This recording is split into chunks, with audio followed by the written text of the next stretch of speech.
जनता ने तय कर लिया है ना यहाँ पूरे देश की जो हालत है, आप देख रहे हैं कि संविधान खतरे में, लोकतंत्र खतरे में। भाजपा खुलेआम बोल रही है कि हम संविधान बदल देंगे। तो पूर्णिया में भी वही बात है। पूर्णिया लोकसभा की जनता अपने संविधान की रक्षा के लिए, लोकतंत्र की रक्षा के लिए वोट करेगी, अपने बच्चों के भविष्य के लिए वोट करेगी। आप समझ सकते हैं कि यहाँ के एक एक लोगों का एक ही टारगेट है।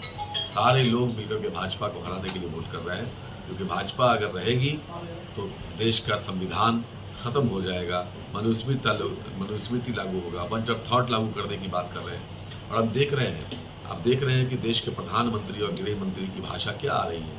फर्स्ट फेज का चुनाव हो गया, उसके बाद इन लोगों को जो खबरें आई कि बहुत बुरी तरह से फर्स्ट फेज का चुनाव ये लोग हार रहे हैं, तो फिर इनकी भाषा कितनी गंदी हो गई है। आप देख रहे हैं कि देश का प्रधानमंत्री किस तरह की भाषा बोल रहा है, ये तो आप समझ ही रहे हैं। तो पूर्णिया में भी सीधी लड़ाई भाजपा से है और भाजपा यहाँ परास्त होगी, महागठबंधन जीतेगा।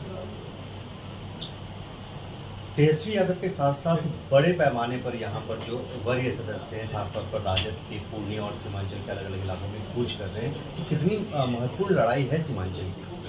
नहीं, सीमांचल ही नहीं, पूरे देश में तमाम हम जो महागठबंधन के लोग हैं वो बहुत महत्वपूर्ण लड़ाई है। देश के लोग इस सरकार के खिलाफ लड़ रहे हैं।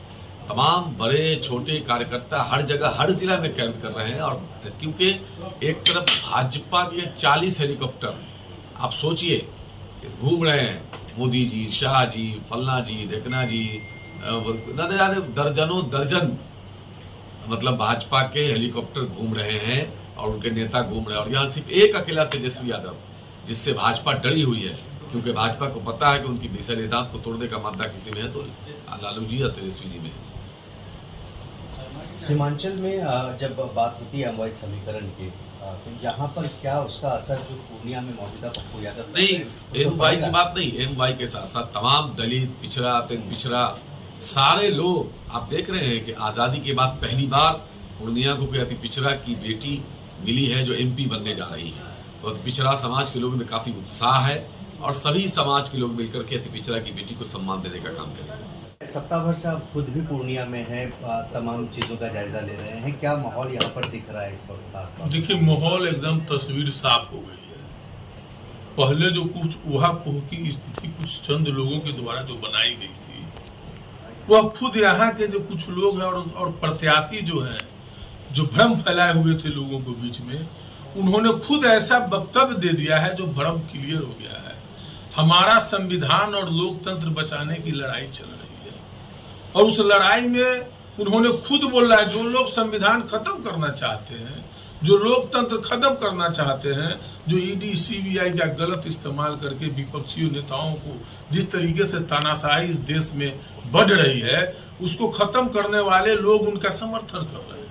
वो खुद बोल रहे हैं कि हमको सुप्रीमो फोन कर रहे हैं आरएसएस के, भागवत जी उनको समर्थन कर रहे हैं, भाजपा वाले लोग हमको समर्थन कर रहे हैं। तो क्या यहाँ का जो दलित पिछड़ा दलित समाज का लोग वो नहीं समझ पा रहे हैं? यही वो लोग हैं जो देश के संविधान और लोकतंत्र को खत्म करना चाहते हैं और वो इनको समर्थन कर रहे हैं। तो लोगों में जो तस्वीर थी, धुंधली तस्वीर, वह साफ हो गई है। और पूर्णिया लोकसभा के सम्मानित जनता, तमाम लोग महागठबंधन के प्रत्याशी बीमा देवी के पक्ष में 26 तारीख को 2 नंबर पर लालटेन दबा करके विजयी बनाने जा रहे हैं। पूर्णिया में लालटेन चलेगा। बताएं, आपके मंच की ओर से जो काम किया जा रहा है खासतौर पर पूर्णिया की सीट को लेकर, कितना पैनापन दिख रहा है इस बार के चुनाव में?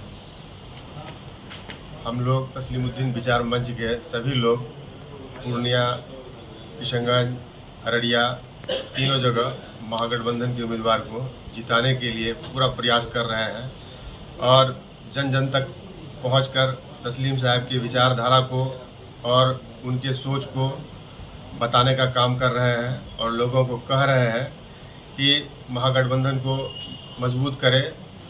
महागठबंधन को मजबूत करने के बाद ही भाजपा का सफाया हो सकता है। क्या लग रहा है माहौल? आरजेडी के सभी मान्य नेता लोग पहुंच गए हैं पूर्णिया, तो उसमें जो है पूरा मजबूती मिल रहा है।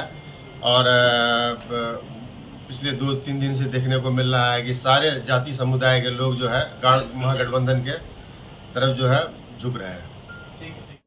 ऐसे ही खबरों के लिए करें से 24 लाइव को सब्सक्राइब, साथ ही साथ दिए गए बेल आइकन को भी दबाएं।